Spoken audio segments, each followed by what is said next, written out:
Hello and welcome to my career Pathshala friends. आज के इस वीडियो में एक ब्रेकिंग न्यूज के साथ में आया हूं और ये ब्रेकिंग न्यूज जो है वो एक रेडिकल चेंज के साथ यूजी प्रोग्राम के लिए, नीट यूजी प्रोग्राम के लिए बताया जा रहा है।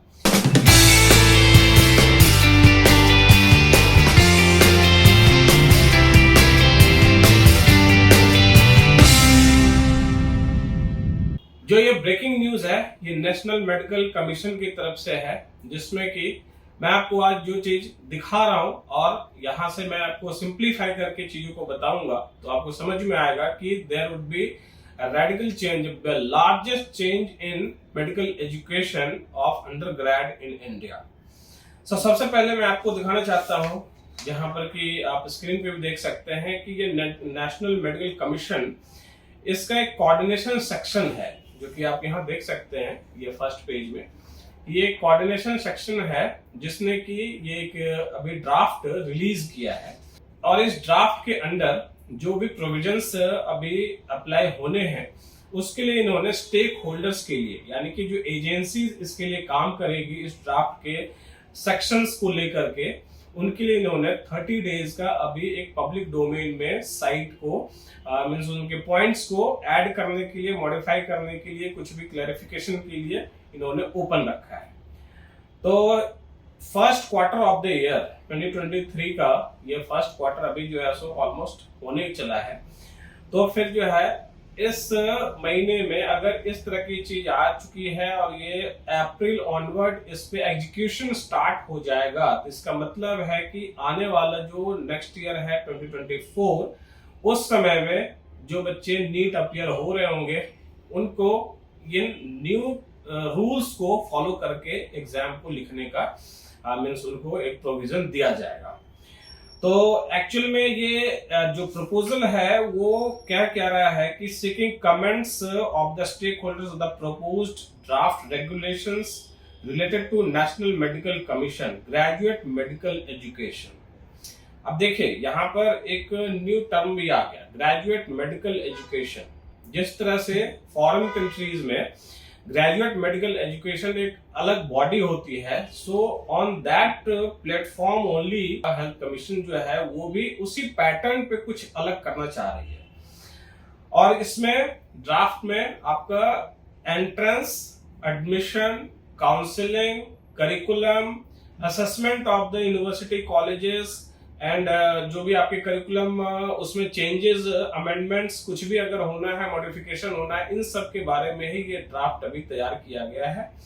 और इसके बाद जो इम्पोर्टेंट पॉइंट्स आप लोग के लिए होगा वो है कि चैप्टर नंबर 3 जब आप देखते हैं, ये पेज नंबर 9 या 10 में होगा, तो फिर ये इम्पोर्टेंट इंफॉर्मेशन आपके लिए बहुत ज्यादा है।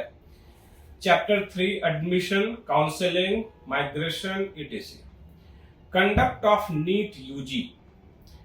Either the National Medical Commission may conduct the NEET UG or may designate any such agency or authority by whatever name called to cause the NEET UG to be conducted, provided National Medical Commission may designate multiple agencies or authorities to conduct NEET UG if such deployment suits the purpose. Very clear कि NTA NEET को conduct कर भी सकती है, नहीं भी कर सकती है। NTA का नाम यहाँ पर नहीं मेंशन है। That means कि नेसेसरली ऐसा नहीं कि NTA एग्जाम कंडक्ट ही नहीं करेगी, लेकिन जो भी डिप्लॉयड एजेंसीज एनएमसी के द्वारा होगी या ग्रेजुएट मेडिकल एजुकेशन जो कमिटी होगी उनके अंडर जो भी कमीशन को मींस कमीशन जिसको भी डिप्लॉय करेगा वो एजेंसी नीट एंट्रेंस को कंडक्ट करने जा रही है। इसमें मल्टीपल एजेंसीज भी हो सकते हैं। Thereafter, the undergrad medical education board shall determine the language, manner and modalities. मतलब जो भी फंक्शनैलिटीज हैं कंडक्ट करने की, उसके अपने अभी जैसे अभी तो रीजनल लैंग्वेजेस में भी कंडक्ट होता है नीट, और उसकी क्या सिलेबस में कितना डिफरेंस आ जाता है स्टेट बोर्ड से और सीबीएसई के करिकुलम से, तो सारी चीजों को मिला करके ये लोग अपने मॉडलिटीज को तैयार करेंगे और उसकी फंक्शनैलिटी को जो मींस एक सर्टिफाई करने वाली एजेंसी होगी वो जीएमसी होगी, यानी ग्रेजुएट मेडिकल एजुकेशन जो है वो उसको ऑथराइज करेगी, वही उसको ऑथोरिटी देगी कि भाई आप इसको ऐसे करके कंडक्ट कर सकते हैं। देयरआफ्टर एलिजिबिलिटी क्राइटेरिया, बहुत इंपॉर्टेंट पॉइंट आ गया, क्योंकि यहाँ पर अब जो सिचुएशन बन रहा है वो रिपीटर्स के लिए और सिंगल पेपर दे करके, जो बायो के अलावा कोई और पेपर दे करके या फिर NIOS ये वो सारी चीजें, उन सब के ऊपर ये कैप लगने जा रहा है। बहुत ध्यान से समझिएगा 11th नंबर पॉइंट चैप्टर 3 का, जिसमें कि no student shall be eligible to pursue graduate medical education either in India और elsewhere except by scoring the minimum eligible score at the NEET UG exam. That was also means from very start की आपका NEET के score के या फिर qualified marks जो भी आपका नीट का है उसके बाद ही आपका एडमिशन इंडियन कॉलेजेस में या अब्रॉड में MBBS में हो सकता है। Provided the undergrad medical education board shall by notification announce the list of eligible students। ठीक है। 12th break of tie in marks at NEET UG. ये मैं सिंप्लीफाई करके आपको बता देता हूं कि इसमें सबसे पहले जो होता था कि आपका अगर जो सेम मार्क्स का बच्चा है या फिर सेम कैटेगरी का बच्चा है तो फिर उसको एज प्रेफरेंस दी जाती थी कि जिसका एज ज्यादा होता था उसकी रैंक हायर हो जाती थी। अब के टाइम पर यहाँ पर जो सबसे पहले चीजें आएंगी वो आएगा कि जैसे पहले भी हो रहा था कि बायो का पहले मार्क्स लिया जाएगा, केमिस्ट्री लिया जाएगा, फिजिक्स लिया जाएगा, and provided if the tie were to continue, then draw of lots by using the computer or IT with no human intervention, the eligible candidate shall be selected। So यहाँ पर अब ये criteria नहीं रह गया कि भाई एज फैक्टर आ रहा है या कुछ भी, ये अब कंप्यूटर बेस्ड होगा। ये ऑनलाइन जो है सो उन्होंने अपना सॉफ्टवेयर की मदद से इसको जस्टिफाई करना है, फिल्ट्रेशन करना है कि एलिजिबल कैंडिडेट कौन होंगे टाई के केस में। 13th point, very much important, those who have or who are willing to pursue 12th from private or NIOS or having maths as main and wants to give bio as separate subject, कहीं से भी वो private से करना चाहते हैं तो उनके लिए बहुत इंपॉर्टेंट हो जाता है। No aspirant shall be allowed to take NEET UG unless he has passed 10+2 with subjects of physics, chemistry and biology / biotechnology, bio हो या biotechnology हो, that is means considerable, and English language and English, ठीक है, that the candidate has passed in the last 2 years of his education। Common counseling ये तो जैसा था वैसे ही रहेगा, इसमें कोई चेंज नहीं है कि NMC के रेगुलेशन के हिसाब से MCC जैसे काउंसलिंग कर रही है, सेंट्रल काउंसलिंग वो कंडक्ट होना है। हालांकि MCC का भी यहाँ नाम नहीं आया है, काउंसलिंग कमेटी ये बनाएंगे या फिर काउंसलिंग कौन करेगा ये भी बताई जाएगी बाद में। स्टेट अपना काउंसलिंग जैसे कर रही थी DGME वैसे करती रहेगी, directorate general of medical education of particular state, तो उनकी काउंसलिंग जो है सो वो वैसे ही होगा। कंडक्ट ऑफ कॉमन काउंसलिंग में ये बात क्लियर है। Thereafter और राउंड्स जो भी होते हैं नेसेसरी राउंड्स वो सब होते रहेंगे। Designated authority for common counselling, वही मैंने बताया आपको कि यहाँ पर एजेंसी जो हो सकता है कि वो MCC के अलावा भी कोई अलग एजेंसी हो और वो काउंसलिंग को, कॉमन काउंसलिंग को कंडक्ट कर सके। So MCC will not be only body to conduct, there could be multiple agencies again here। जैसे एंट्रेंस के लिए मल्टीपल एजेंसी हो सकती है तो काउंसलिंग के लिए मल्टीपल एजेंसी हो सकती है।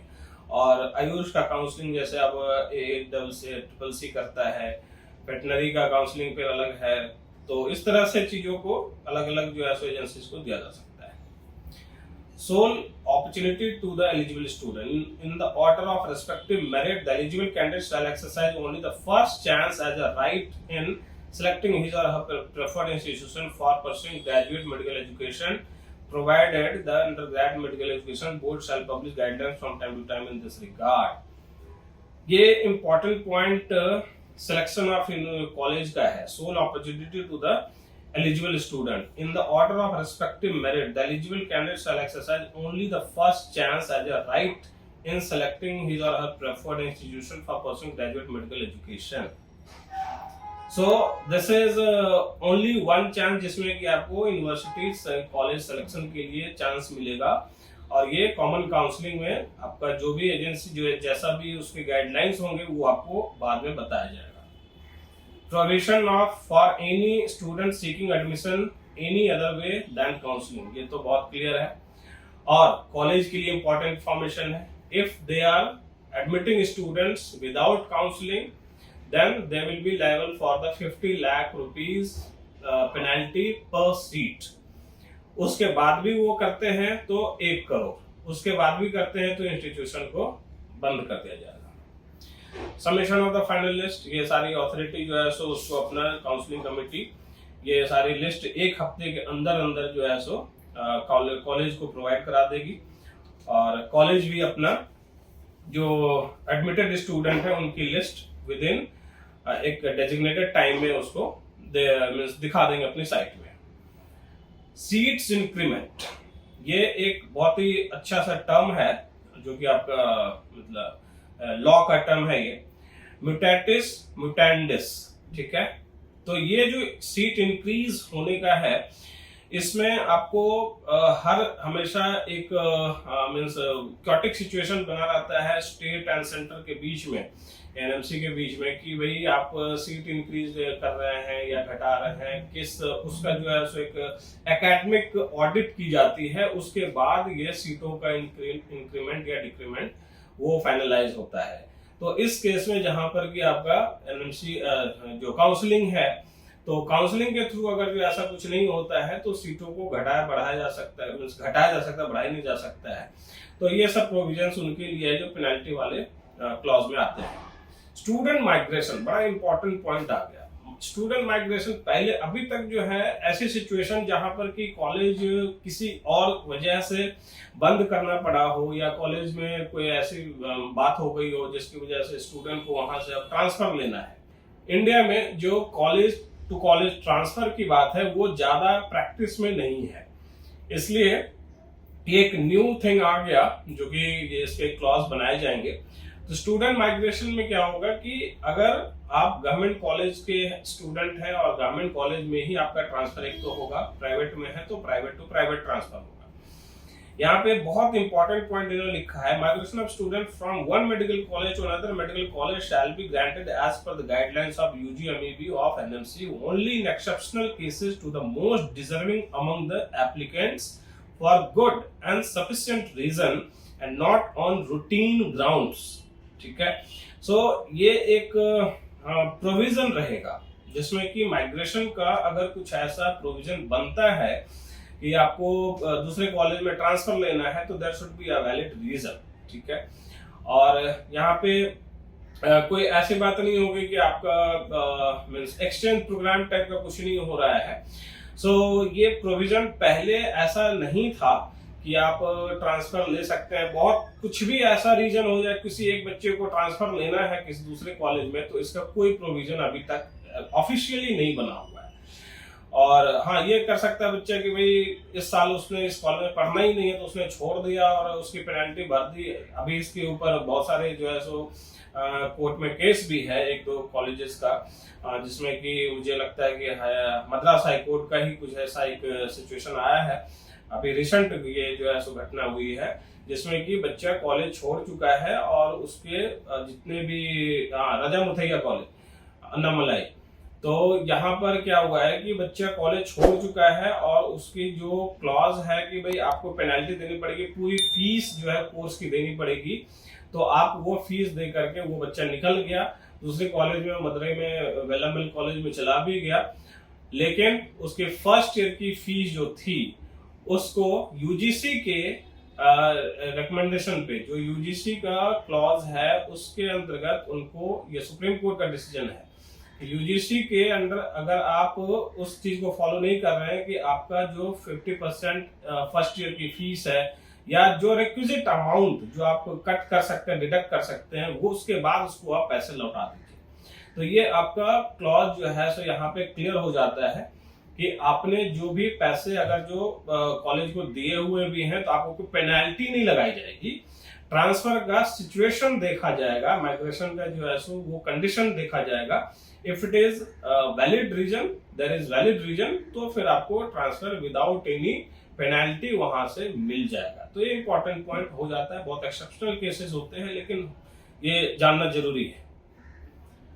अब इसके बाद जितनी भी चीजें हैं ये सब करिकुलम से रिलेटेड है, जिसमें कि एक कोर कॉम्पिटेंसी जो है सो यहाँ पे करिकुलम को लेकर के, चूंकि बहुत सारे चेंजेस आए हैं वर्ल्ड हेल्थ एजुकेशन में, और इंटरनेशनल लेवल पे इंडिया को भी कॉम्पीट करना है। यहाँ से बच्चे बाहर जाते हैं तो उनको यूजी मींस पीजी करने के लिए, कहीं भी रिसर्च करने के लिए, तो उनको उस लेवल पे तैयार करने के लिए ऐसे करिकुलम को यहाँ पे इम्प्लाई किया जाएगा। उसके ऊपर बहुत सारे यहाँ पे पॉइंट्स लिखे गए हैं।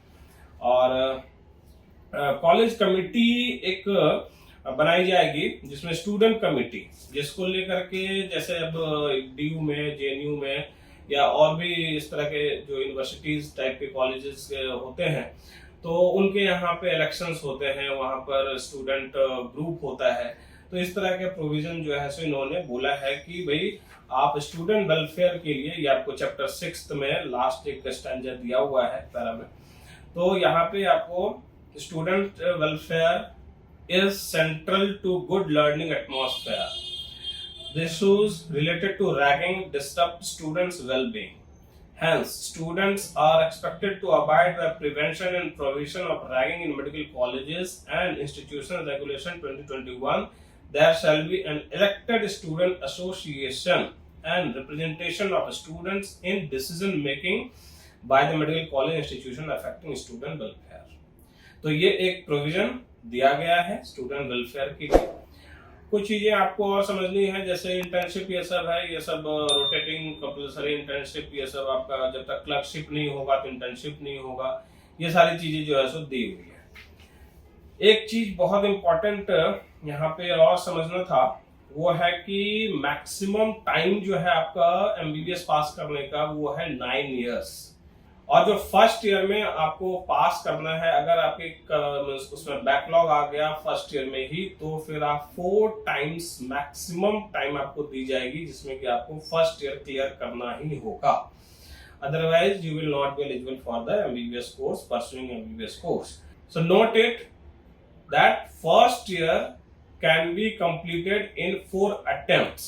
That's it. And under 9 years or up to 9 years you can complete your MBBS program. So अगर आप कैलकुलेशन करेंगे कि ड्यूरेशन मैक्सिमम आपको कितना मिल रहा है, that is 3.5 years after MBBS. How 5.5 years का तो MBBS ही हो रहा है, और फिर 9 years maximum from the date of and आपका admission. So 9 years from the date of admission. So this is कि 5.5 साल इधर, 5.5 इधर, और 3.5 साल उधर, हो गया 9 years. सो आप ये जो कहेंगे कि आपको 4 साल मिल जाएगा, ये आपका फिर 6 महीने के उसमें जो आप जा रहे हैं वो आपका गलत हो जाएगा calculation. You have only 3.5 years after MBBS. So total is 9 years only to complete this course. एक पॉइंट है फ्रेंड्स, जिसमें कि 25th नंबर ये आपका चॉइस बेस्ड क्रेडिट कोर्सेज है. So there shall be variety of choice credit courses of duration limited to a maximum of 1 week, offered by the medical institutions in addition to the NMC curriculum and the curriculum prescribed by their respective university to their graduating student without hampering the medical graduate curriculum. So there are a lot of personality development के लिए बहुत सारे ऐसे courses होते हैं. In order to relax your brain and just to develop some extra skills, उसके लिए कुछ courses आपको यहाँ पे extra credits के लिए भी दिया जा रहा है, and that should maximum of 1 week only. So without hampering your medical education जो impart हो रहा है उसको वो affect नहीं करेगा, और ये choice based होगा. इसमें electives वगैरह सब कुछ रहेंगे, medical assessment, rating and everything उसमें applicable होगा. सो फ्रेंड्स, आपने देखा कि ये जो ड्राफ्ट में जितने भी क्लॉजेज अभी मेंशन किए हुए हैं, पॉइंट जो भी यहाँ पर अभी रिकमेंडेड है, इनके ऊपर अभी जितने भी स्टेक होल्डर्स इनके होने जा रहे हैं, जो आपका एग्जामिनेशन कंडक्टिंग बॉडी हो सकता है, जो काउंसलिंग कंडक्टिंग बॉडी जो हो सकते हैं, even colleges and institutions which are those who are related with the medical education, for them they have put this draft on their site. तो अब इसमें जितने भी डेवलपमेंट्स होने हैं वो इस साल में हो जाने हैं और इसको एग्जीक्यूट भी कर देने का है। आप यूं समझें कि 2024 में अगर ये इम्प्लीमेंट होता है सो 12th पास करने वाले बच्चे जो 2024 में पास होंगे उनके लिए एक चैलेंज है, क्योंकि आपके पास टाइम ड्यूरेशन एक लिमिटेड टाइम होगा और you will be facing a new thing in coming days, जहां पर कि नीट का फॉर्मेट हो सकता है कि कुछ और भी चेंज किया जाए। तो इस गवर्नमेंट की एक सबसे बड़ी जो ड्रॉबैक रही है वो है कि सरप्राइजेस देते हैं। अगर इस ड्राफ्ट को इन्होंने पहले ही ये बता रखा होता कि ये 2024 से इम्प्लीमेंट होगा, हालांकि अभी भी इन्होंने ये नहीं लिखा है कि इम्प्लीमेंट कब से होगा, अभी ये ड्राफ्ट मींस अंडर कंसिडरेशन है। But exceptionally if they implement this draft in the year 2024 then it will be means totally an experiment with 2024 passing students.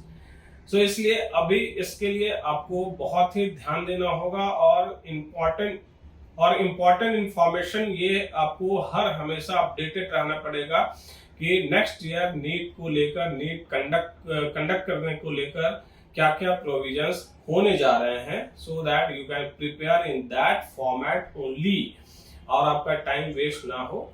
So इसके लिए you have to be very much updated with the or well informed with the latest development with this draft. So बने रहिए my career पाठशाला के साथ for latest updates and NEET counselling के registration हम लोग स्टार्ट कर चुके हैं। अगर आपको काउंसलिंग असिस्टेंस चाहिए तो फिर हमारे साथ रजिस्ट्रेशन करिए। गिवन आपका जो डिस्क्रिप्शन है वहां पर हमने आपको गूगल फॉर्म दे दिया है। So thank you so much. If you like this video, please share with your friends also.